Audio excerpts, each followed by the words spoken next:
Kamusta po kayo? Bago po ang lahat, first things first.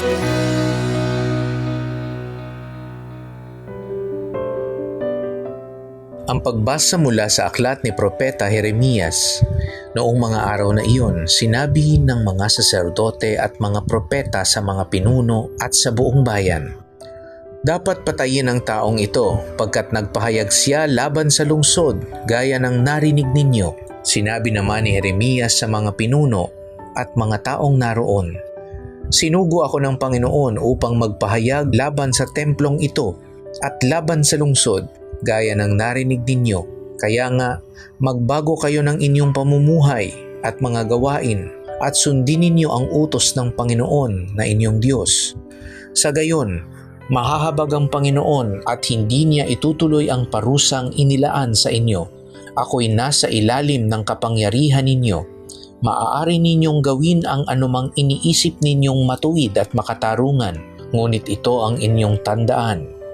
Pag ako'y pinatay ninyo, pumatay kayo ng taong walang kasalanan. Ito'y magiging sumpa sa inyo at sa lungsod na ito, pati sa lahat ng naninirahan dito, pagkat alam ninyong sinugo ako ng Panginoon upang sabihin sa inyo ang mga bagay na ito.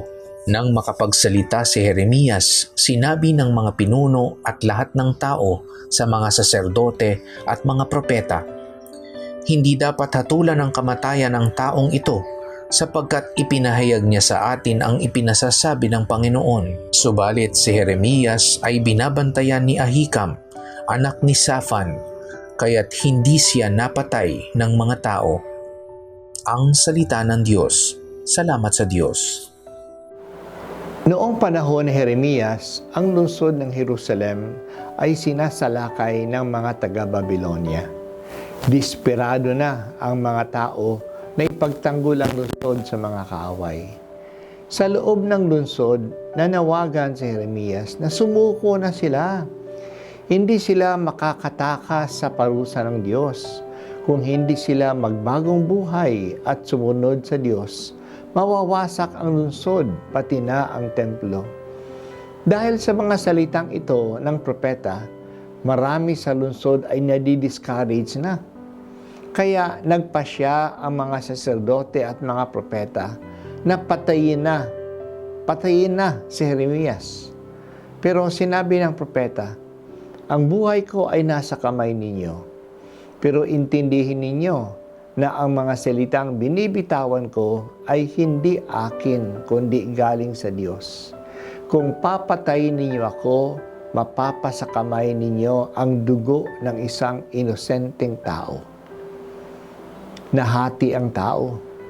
Gusto siyang ipapatay ng mga propeta at ng mga saserdote. At pinagtatanggol naman siya ng mga tao, mga common tao at ng mga leaders ng bayan. Kaya hindi siya pinatay. Ito ay madalas mangyari.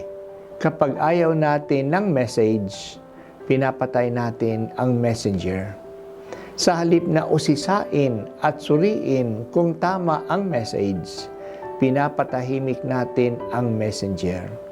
Kaya sa ating panahon, pinapatay o kinakasuhan ang mga whistleblowers, ang mga radio broadcasters, o ang mga journalists na matapang na nagsasalita. Mas makatulong sana kung pakinggan natin ang message nila at baguhin ang ating kalakaran.